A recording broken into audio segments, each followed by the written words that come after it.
Yo, VIP, let's kick it. Amazing how fast this year has gone. It's already October 4th, and I was looking at Halloween costumes a minute ago. I don't know how that happened so fast. Anyhow, let's jump into some numbers here. We know the jobs number was a miss yet again. I believe this is like the 8th miss in a row. There were revisions to the last jobs number. It was really terrible. This one was a ginormous miss also. That immediately dropped the probability of a Fed interest rate hike. It first touches 50% in March 2016, which is after the first quarter, which is what I've been saying for months and months and months. Finally, the consensus and the puck finally went where I knew it was going to. So I've been preaching that the economic data is weakening. There's a lot of shock risk. The Atlanta Fed just lowered its GDP forecast for the third quarter here. There was a lot of people who were talking real tough even a couple of weeks ago that there would be a Fed rate hike, including the Fed. They have just been underestimating the growth, or I should say, I'm sorry, they're overestimating their growth targets and their inflation targets, neither of which they're able to meet. So that means lower for longer. I don't want to harp on this too much longer, but that is how it is. This is now not open to interpretation anymore. This is now fact. So check. Anyhow, let's jump right into some of the key statistics that we need to look at for the market. So I've been talking about 5 keys that kind of need to check off for the bulls to see still higher prices or for the bears to break price. And I'm officially going to, in terms of the weekend review video, add a 6th key. So let's go through those here. As you can see, I'm now reverting to the ETFs because this is what most people trade in. You know, like the DX is the dollar future. The UUP here is the ETF.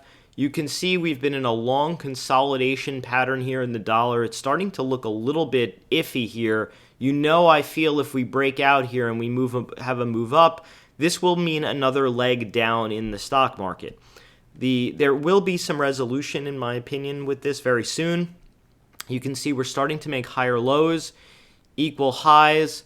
If we start getting above this 25 to like 25, 23 number, we should see the downtrend line pretty quickly.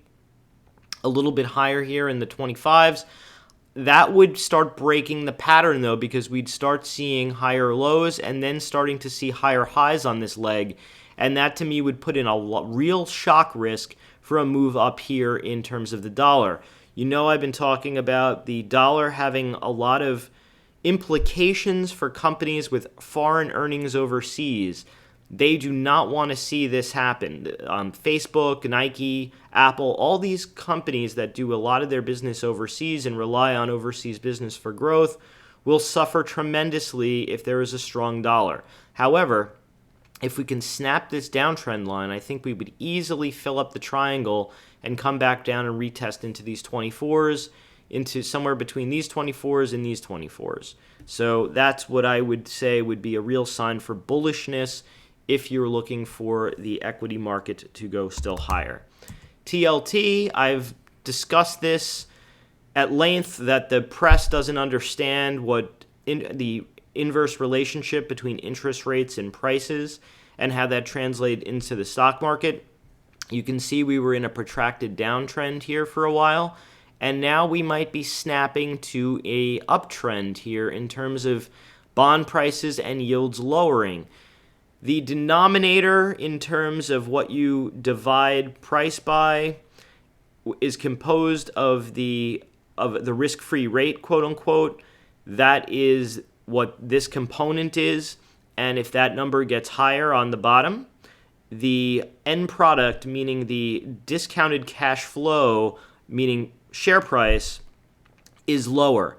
If this goes still higher, that number is higher, and so will the multiple that people are willing to attach to those earnings. I've already got wonkier here than I wanted to get. This is really kind of more high finance, but the point here is that bonds are starting to make higher highs with higher lows. This kind of came into here. It was a little bit of sell the news, but if you can start taking that 26 area, I think we could see 29s pretty quickly. If this does fail, I think we could come back into range here, into 22s, maybe even to 21s. But I do believe that this is maybe trying to change the pattern. We'll see. It's a little early to tell, but that is possible.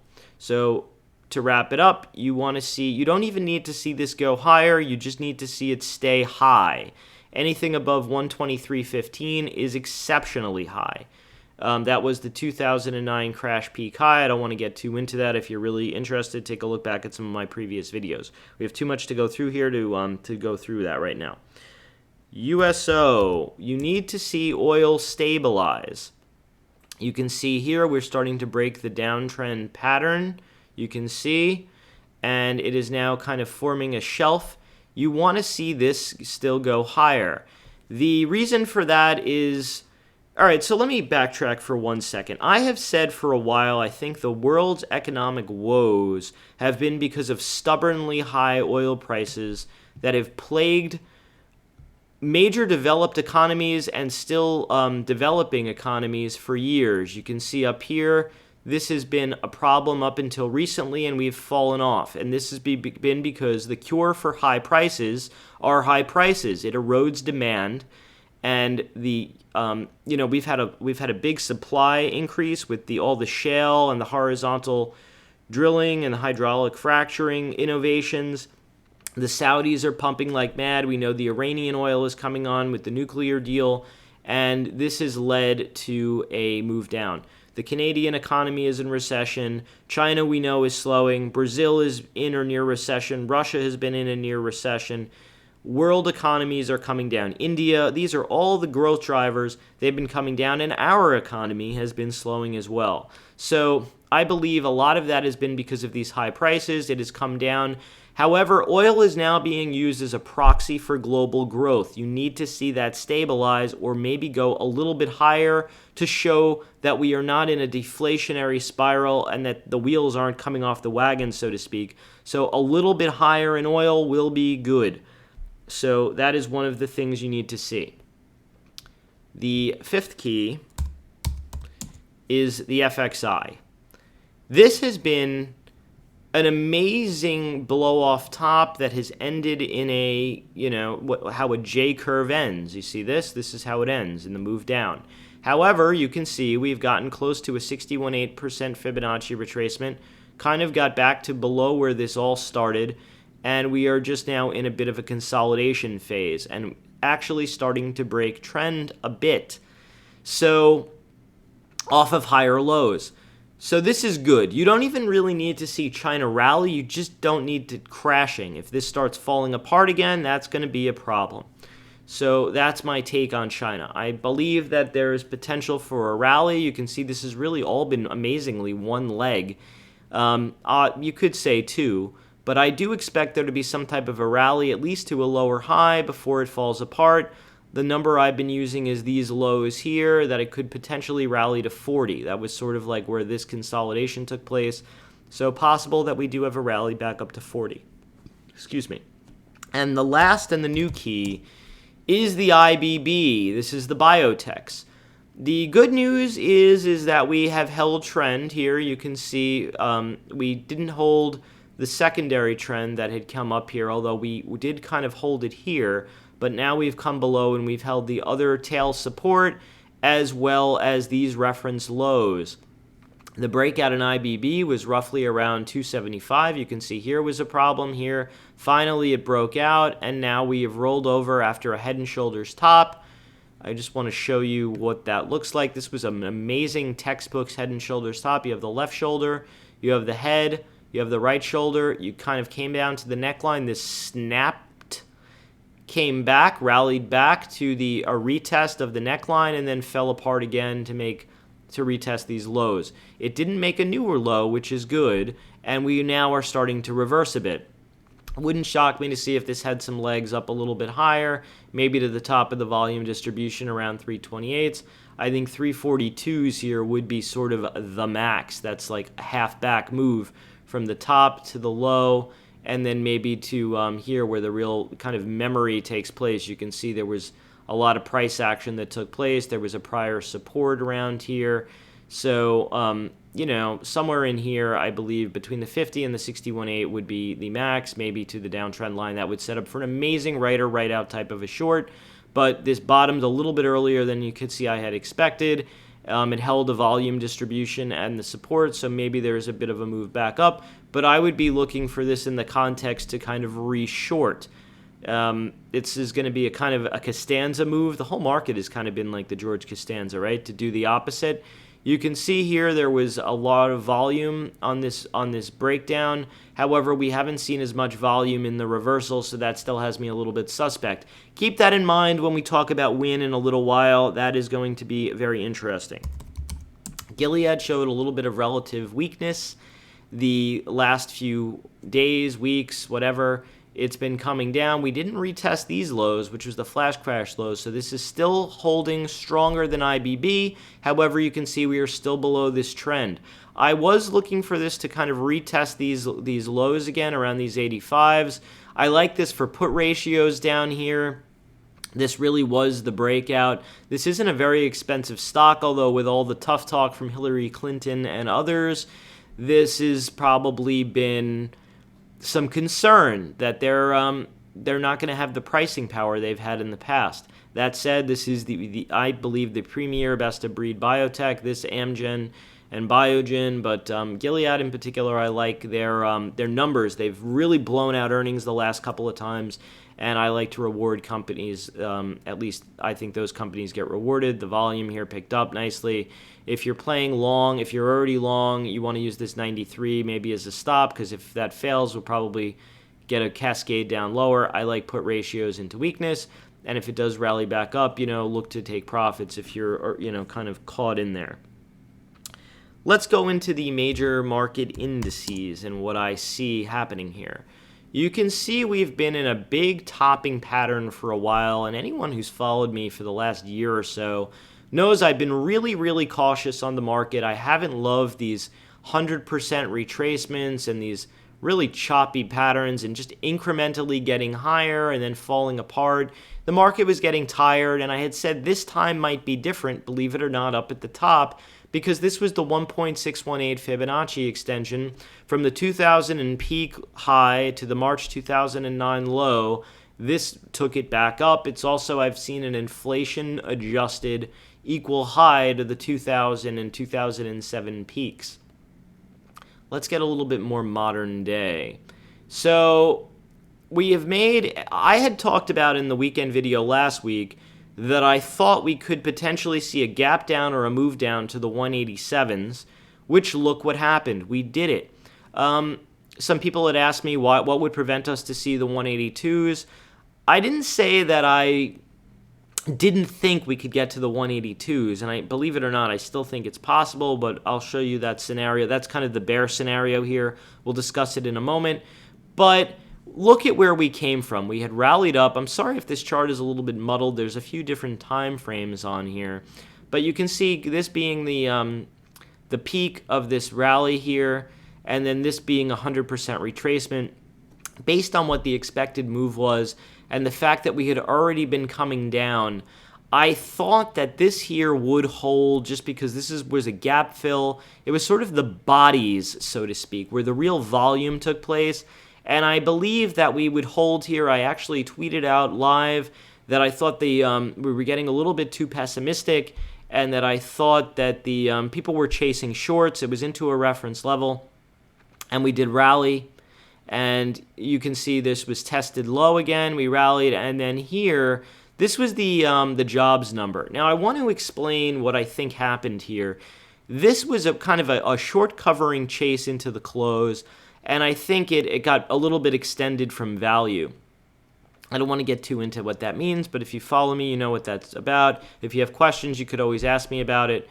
So we gapped down here. I believed that it became evident to everybody that a lot of people who are still trapped short here, people have been very bearish.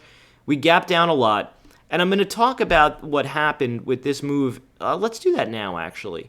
So this is the battlefield. A lot of people ask me what my chart setup looks like, and guess what? This is it. So take a look at here what happened. We had come down, and we had been kind of trending up here into the day, and then we came down rather precipitously. And I noted in my in real time on Twitter that we were making 3 hammers here on the 15-minute. You could see also in the 5-minute there were multiple hammers. However, let's focus over here for a moment. If this was coming down on low breath, this here down here was signaling to me we were only 2 and 3 to 1 negative on the NYSE, and I think we were 4 to 1 negative on the Nasdaq. That isn't pretty breath, but it's not trend day type of breath, and we had already come down so much. Look at this. This was all in a straight line. So I had said that I thought that long versus these hammer lows was the play, and anything below here, of course, would have been a short. I think we would have fallen apart after 3 hammers. So it was a high risk. It was sort of a low risk, high reward type of a situation. And you can see it kind of never really looked back. It just rallied up.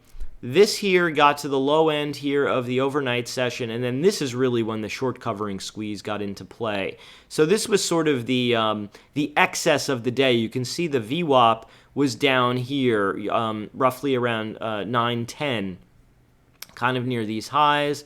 And in between these Fibonacci levels, I think this was also the value area high here of the day, if I recall. It was around the 13s. You can see it backed off initially. Maybe this was I don't remember exactly what the value area high was. Somewhere in here, though. And it had backed off. Maybe this was it. It had backed off initially and then came back up. But we kind of blew through here. And I believe that if this sort of we had some excess into the day. Why did this happen? What also made me think here? You had had the quarterly flip the day before, and there had been a lot of weakness and some short covering rally into the day, and I think this rally was kind of what led to this. But I think you could have really counted this day as day one of the quarter. I think a lot of funds were just on hold, waiting for that jobs number to come out, and they got the move down. They had lower prices. They had this low risk, high reward type of a situation, and they put on positions. This will be evident when I discuss Whole Foods and Wynn at the very end of this video, but we'll discuss that when we get there. Anyhow, if there is weakness early this week, you can see the futures are trading here. I do believe somewhere between this 50% and 61.8 Fibonacci retracement and this 24-hour VWAP. Don't mind this. This is just where it goes once the futures open, but what matters is where it closed. I think somewhere in this area would be your target if you're going to play short, or if you want to look for a long for a right or right out for a bounce play if we do wind up coming down. So let's get back to what that means here. The expected move for the week, and look where we closed. We closed dead on 95s. This was, like I showed you, some excess, so it wouldn't shock me to see a move back down into here to kind of retest the breakout. Would be very healthy. If Monday winds up being just a kind of a doji or an inside candle here, and we kind of consolidate and work this off for a couple of days, a move up over this high in like 2 or 3 days, I think would easily get the downtrend line. Could potentially even see the range highs again. Really, the range highs were up here in the 199s, the 200s. This sort of had a little bit of excess and kind of pressed into here. The 204 was really the major breakdown, as was the 197s, and you could see into that range has been resistance. I had said down here that it wouldn't shock me to see us re-rotate back up to the high end of range. The expected move this week is about $4 and change, so that would roughly take you up to the 99s, 200s. Bingo! That would do something here, though. If it happens early, it might not snap the downtrend line, but it could break this sort of down move and sort of signal maybe a move into the end of the year, which could take us up, into this area. However, if we do wind up snapping this and coming back into range, if this day, for instance, is taken out, look at this big outside reversal day. You took out the 2 days lows, didn't quite fill the gap down to here, which I do believe would be a target into 88s. If this, first of all, if there is some weakness and this does start taking out more of this body than you want to see, I think this would fill quickly. I don't necessarily know if these lows would hold again. I actually would think they wouldn't, and I believe we'd see the 182s and maybe even beyond, still lower. I've been talking about a primary trend touch for quite some time, which comes into play in the 69s to 70s. I do believe if this is lost, this would set up the move for the next leg down for a primary trend touch. So that is really the bear case scenario. The bull scenario, like I said, is a move up to fill this gap up here to the 99s and 200s, maybe have a touch of the declining 50-day moving average, and then we'll reevaluate and play wait and see. But I am thinking more likely than not that maybe after some initial choppiness and weakness and suck in some more shorts again, I do think we could traverse back up to the top end of range. I wouldn't be that dogmatic. Like I said, if you start losing this area and you kind of lose the breakout, then I'm going to start getting a little bit more concerned and thinking lower. A few other things that have me mildly constructive, some mildly pessimistic, but we'll get to those. This here also, IWM had a pretty good, a little bit of a higher low, rallied back up. I do think it's possible that this does want to have a downtrend touch again.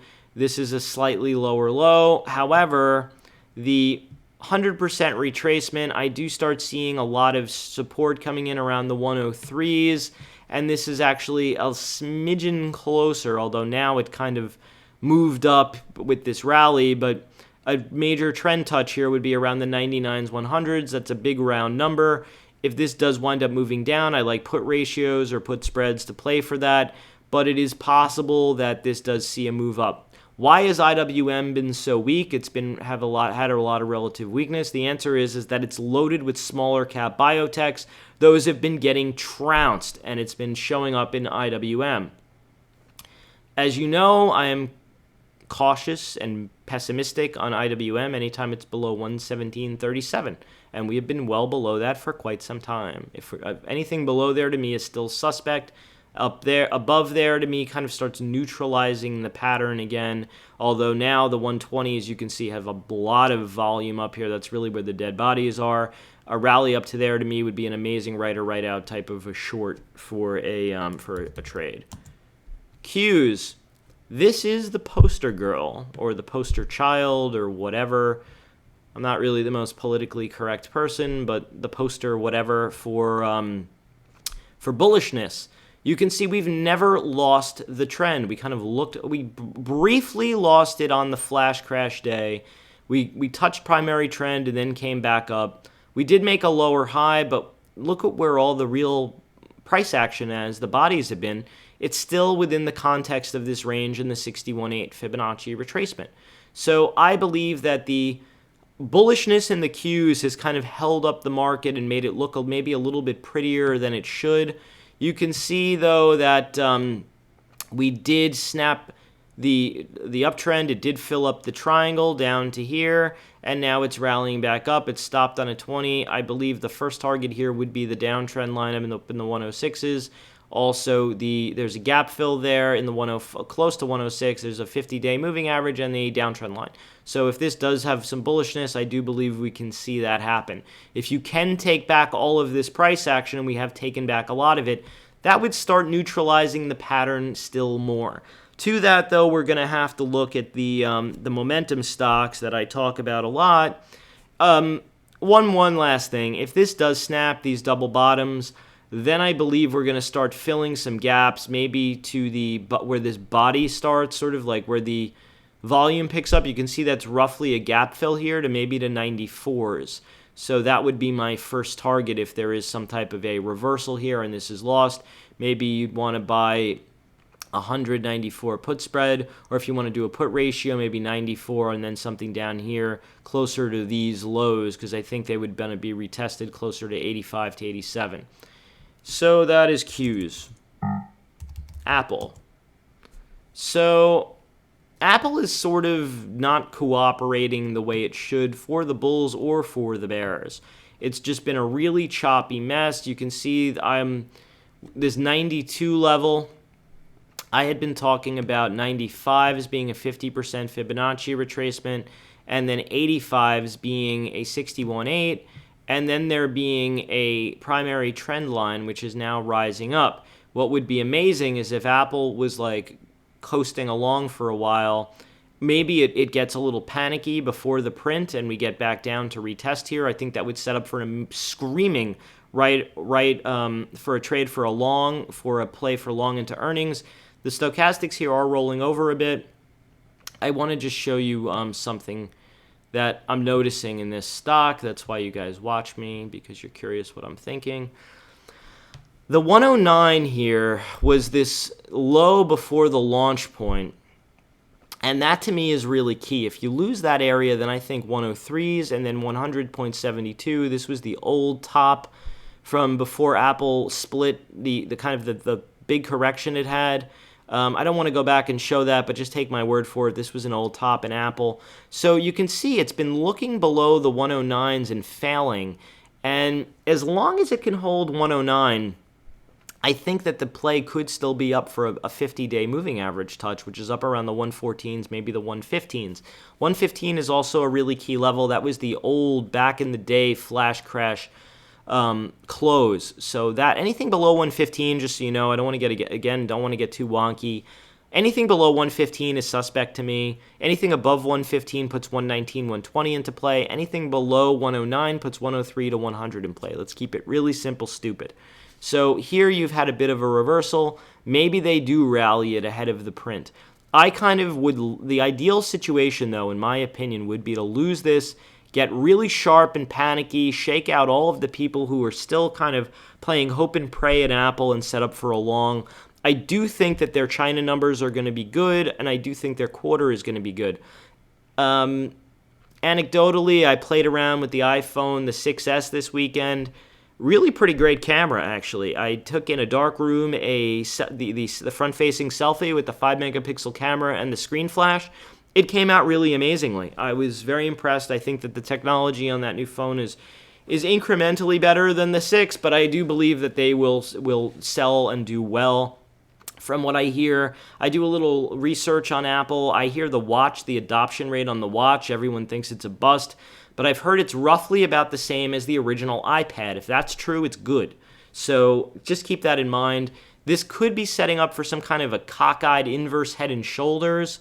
So just keep these lows as a reference. If you lose the 107s, that is going to be an immediate short to 103 and to 100, maybe very quickly. If you do kind of a list up here, you probably want to look to take some profits at the higher end of the range near the 115s.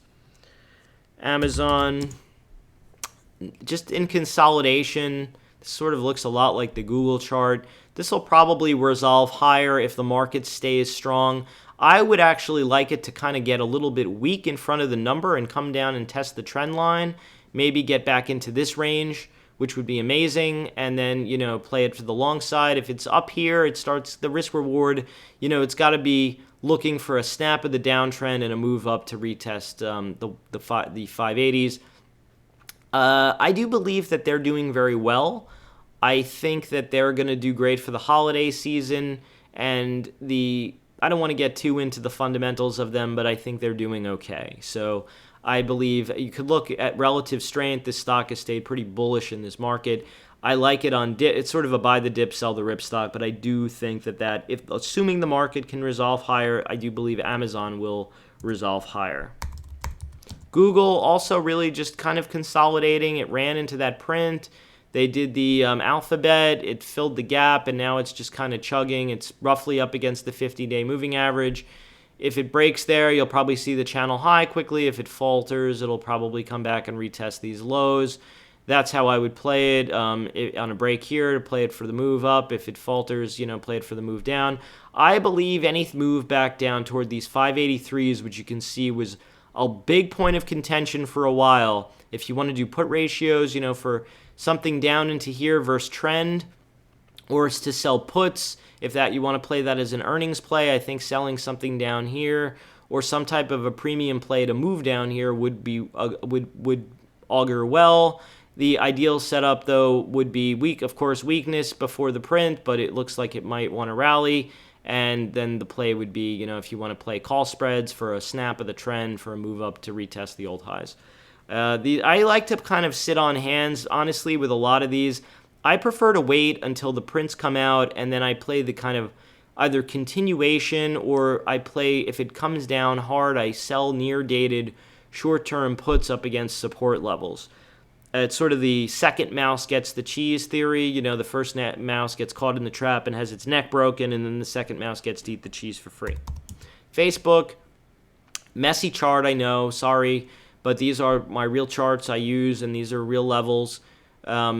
Anyhow, the one thing that concerned me was the flash crash day. It came down to the 72s, which was the old top from back in the day. I don't really want to go into those charts because I still have a lot to cover and we're already using up a lot of time.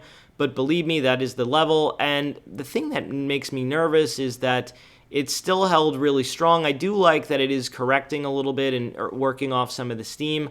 I believe the 50-day is very important. You had a small close above it. I do think this stock is going to see over 100 at some point.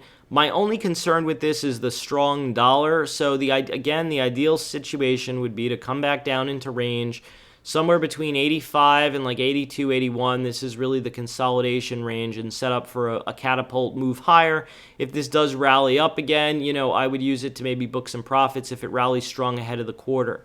That has been a characteristic of Facebook, that it rallies into the quarter, and then it has issues because of the currencies. So that is sort of what I'm thinking. If you like Facebook, maybe do some put ratios to try to, not so much as a bearish play, but just to try to get long lower, if that makes sense. Like you buy a put and then sell 2 times out of the money, so you get the money on this, and then you kind of, get the premium for there, so you're in cheaper. The IV isn't high enough to just outright sell puts, so that's sort of, if you want to play it directionally, long premium, in my opinion, is the way to do it. At the moment, it might set up a little bit better if as premium IV jacks into the print. One thing you should know about playing options before earnings reports, if you're going to do that, they get more expensive into the print. They really rarely drop. Maybe the day of there'll be some slippage, but the truth is that you kind of want to wait until you kind of see the whites of their eyes before putting earnings plays on. That's why I'm being a little bit hesitant, because I want to see the moves. Like if something rallies really hard into their earnings, like here, like if you rally up like this, the risk reward is going to be different than if you sold off multiple days ahead of it.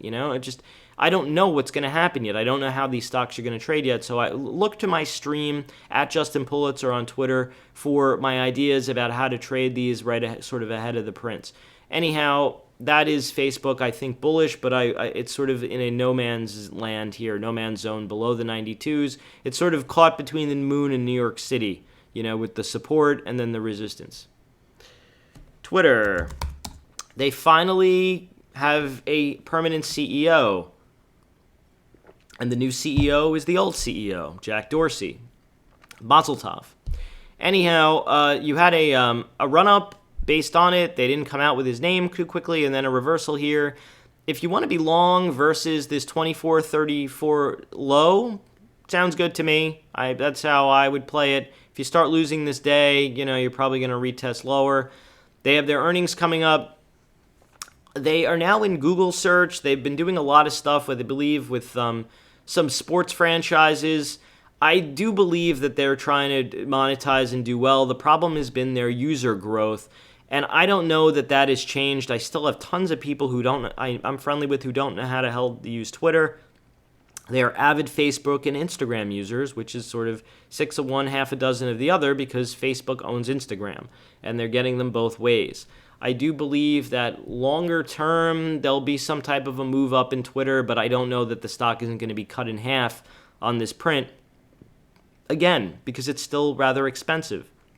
It's got a growth multiple without the growth. So that is a bit of a problem. We'll see how that goes. I'm a little concerned about this quarter. If you haven't been in it until now, you might even want to just kind of sit on hold. I don't really know how that's going to play out. Netflix. So this is the curious case of the Head and Shoulders that might not be breaking down. If a Head and Shoulders, it doesn't always have to have follow through, believe it or not. I did believe that we would retest down here into the 80s, this low, the flash crash low.